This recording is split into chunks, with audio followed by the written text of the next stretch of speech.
Now I'll explain to you how to use the map overview. If you're looking for an asset within a specific customer, project, or site, you can head to the search bar in the top left corner of the screen. Here you can either select it from the drop-down menu or type it directly in the bar. The map will automatically zoom in to show the assets in that group. In the bottom left corner of the screen, you can choose which asset types you would like to see on the map. You can check or uncheck them as you like. If you go down, there is a checkbox called Group by Site. When this is unchecked, you will see the individual assets placed on the map. If this is checked, you will see them grouped together under their site locations.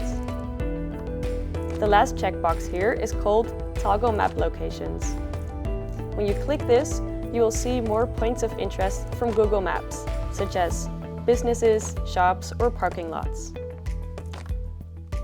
In the top right corner of the map, you can choose your base map.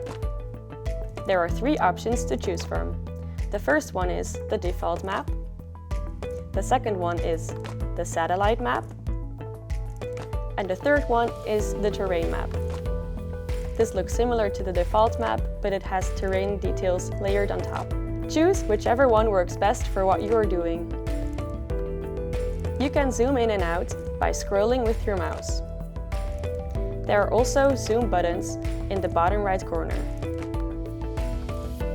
You can click the top button to reset your zoom level to show all the assets in your selection.